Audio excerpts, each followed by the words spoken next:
This has Vikings fans very concerned, as the writing now seems to be on the wall for Brian Flores' future, despite Kevin O'Connell and the organization's best efforts to keep him in Minnesota.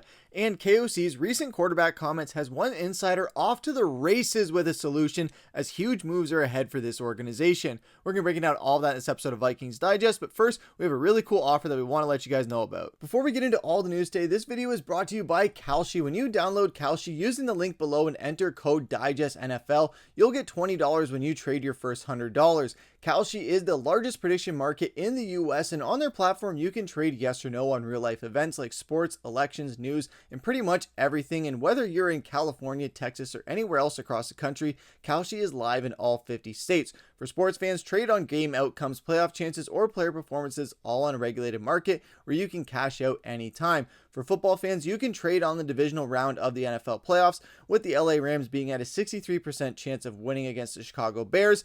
And me personally, I think the Rams are the team that's going to go all the way and win it all. So my prediction for this game is going to be the LA Rams. And Kalshi is a genuinely smarter way to use your sports or news knowledge, and you can close positions whenever you want. Download Kalshi with the link in the description, and don't forget to use code DIGESTNFL to get $20 bonus. And thank you to Kalshi for sponsoring this video. With that, let's hop into the first topic of the day, which is don't go B-Flo, as he has taken a bevy of interviews, with one of them being the Washington Commanders, as earlier this week news surfaced about the Commanders' interest in interviewing Flores. While they don't have a head coach opening, they do in fact have a defensive coordinator job, as Joe Witt Jr. was fired by head coach Dan Quinn. And then just after that, Adam Schefter reported that the Steelers had now requested an interview to head coach interview with Vikings defensive coordinator Brian Flores, per sources, as when Flores was in Washington interviewing for the Commanders job, then he goes over to Pittsburgh to interview for their job. Now, where it gets interesting here is that Flores worked for the Steelers in 2022 between his employment with the Vikings and his head coaching gig in Miami. He also has completed an interview with the Baltimore Ravens. At this point, it appears it will be the AFC North for Flores should he receive a head coaching opportunity in 2026. Now, the thing that I find very alarming here, and where it kind of indicates that Flores, if he's going to go anywhere, it's going to be Pittsburgh, is that he's already worked with the club before. Even when he was brought in there as that defensive the coordinator and the consultant, we knew that Flores was meant to be a head coach in the NFL. It was just a matter of which team was going to scoop him up. Minnesota scooped him up because there wasn't a big market out there, and because Flores was blackballed by the NFL basically into that job with Pittsburgh, and then he got the opportunity with Minnesota, and he absolutely excels in it, just like we knew he would. Did a great job in Pittsburgh, and then he comes over to Minnesota. So now we have all of this happening where Steelers, they have their first head coach opening in 19 years, and now it kind of seems that Flores, with that familiarity with there, and because of the Steelers' history with hiring Mike Tomlin as their coach and bringing Flores in the first place before in 2022, it goes to show that it's probably going to be the Pittsburgh Steelers if Flores does go anywhere. It's not necessarily saying that he's going to Pittsburgh as a guarantee. I'm just saying that of all the teams that are floating out there between the Ravens, the Commanders, the Steelers, even if the Raiders pop into that equation because of the Tom Brady familiarity, I don't see Flores going anywhere except for the Pittsburgh Steelers if he does not stay in Minnesota.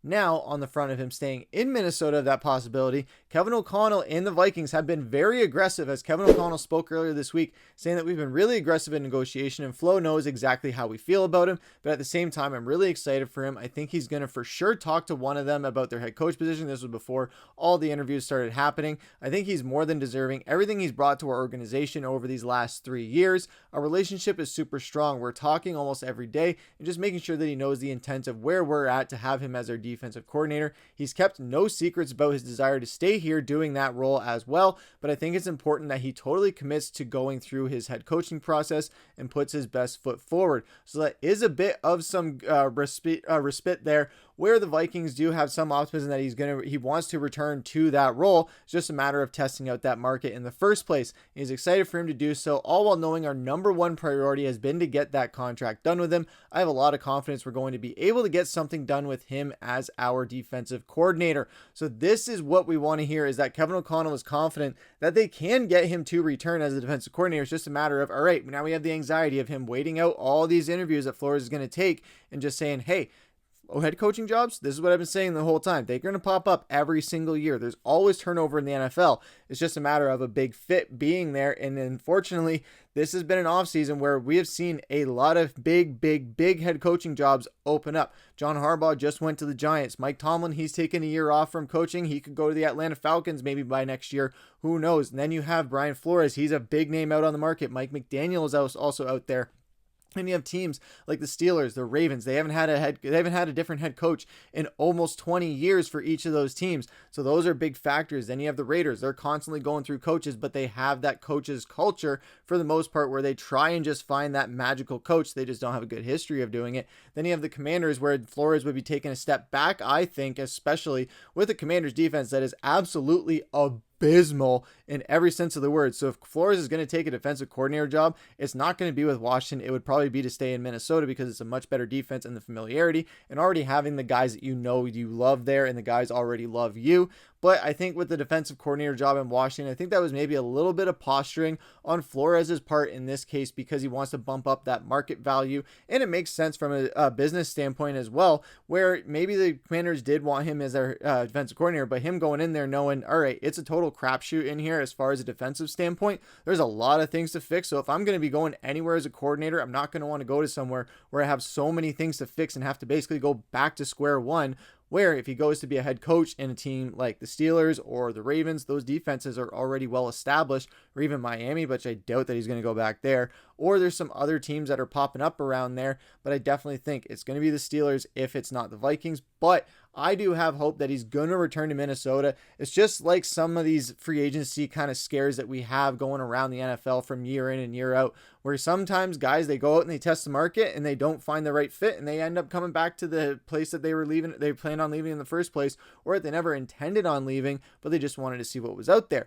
Minnesota could be going through this same scenario where Flores goes out there and says, all right, I like the options out there, but the Steelers, that's a big question mark that they have right now, is no quarterback. Minnesota, we have our own kind of question marks there, which we're going to get into in a second. But as far as Brian Flores, you go to some other teams where, all right, you have Lamar Jackson there in Baltimore. That makes more sense. But then the defense isn't as good as maybe the defense in Pittsburgh is. But in Pittsburgh, you have an aging defense. You got Jalen Ramsey getting up there in age. TJ Watt is getting up there in age as well. And his health is also becoming a bit of a concern.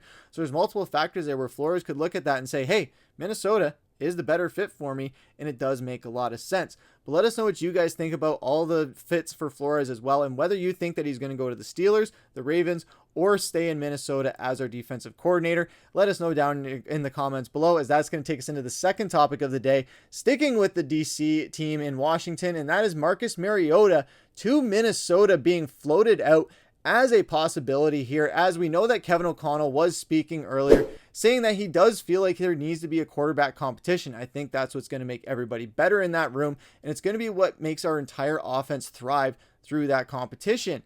Now, what this led one insider to do on Sportsnot, Matt Johnson, saying that the Minnesota Vikings are not going to pursue a quarterback who would be viewed as a serious challenger to JJ McCarthy in training camp. I totally agree with this. What Kevin O'Connell wants is a veteran who can, if needed, come off the bench and play effectively within the structure of the offense. Now, that does make a lot of sense, but it's the option that he throws out there where it gets a little bit concerning, as he says, look at what Marcus Mariota has done in the last 2 seasons. When Jaden Daniels was sidelined across 14 games, he posted a 93.4 passer rating along with a 14-7 touchdown interception line, 63.8% completion rate, and 7.6 yards per attempt. Plus, he offers rushing ability. He is an ideal cost-effective option for Minnesota if McCarthy struggles early next season. The offense could improve with Mariota under center.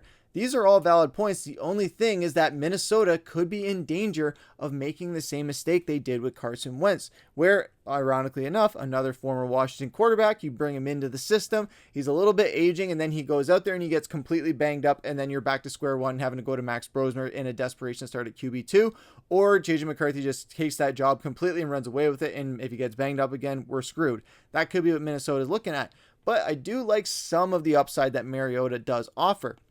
We saw some flashes there. They were playing against some pretty bad teams, I'm not going to lie, but they were still competitive in a lot of those games for the most part. The Minnesota game, absolutely not. They walked all over them, but Marcus Mariota is still a quarterback that has some gas left in the tank, I think. I just don't know if he is going to be fully healthy enough to just sustain some beatings that he might have to take if this offensive line in Minnesota can't stay healthy should he go over to Minnesota. However, he did play pretty solid this year. He does have some kind of upside there. The rushing ability works with this offense, and I really like the mentorship that he had with Jaden Daniels, and a lot of players in the Washington Commanders organization, they speak very highly of him and what he brought as far as a leadership and a mentorship aspect of a veteran. That is exactly what JJ McCarthy needs. Now it's just a matter of which other veteran quarterback could possibly fit that bill. And when you look at the veteran free agent market, it will be dotted down to the likes of Mariota, Russell Wilson, Jimmy Garoppolo, and Kenny Pickett. And one potential name to watch is Kirk Cousins, the former Vikings quarterback, reworked his deal in Atlanta,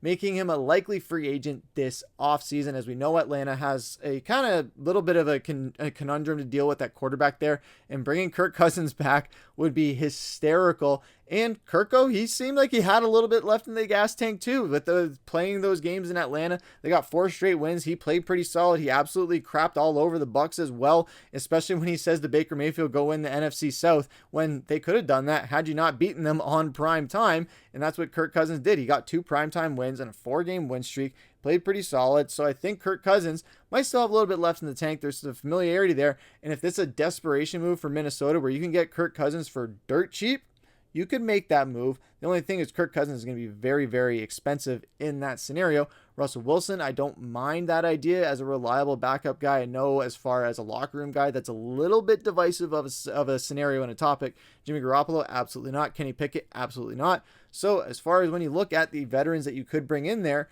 I think it does boil down to Marcus Mariota and Kirk Cousins. The only thing is Kirk Cousins post-Achilles, not as mobile, so Marcus Mariota, that mobility I think does give him the edge. And I think if he does come to Minnesota, I would be very, very concerned, especially if he's going up against some crazy defenses and he's having to do too much. However, I do feel a little bit safer having him as a QB2 than Max Brosmer. I can tell you that for free. Or if they go up and trade for Mac Jones, that might be a little bit too much of a competition. I don't know. But let us know what you guys think down in the comments below about the idea of Marcus Mariota being a Minnesota Viking. Or do you prefer bringing back Kirk Cousins on a cheap deal to see if he might still have a little bit left, or if he can mentor JJ McCarthy to be a much better quarterback than he was last season as he heads into next year and tries to build more of a connection with Justin Jefferson as well? Let us know down in the comments below. And as always, thank you for watching and subscribing and liking this video and staying up to date on all the different Vikings updates. And thank you again to Kalshi for sponsoring this video. I've been your host, Griffin. Take care.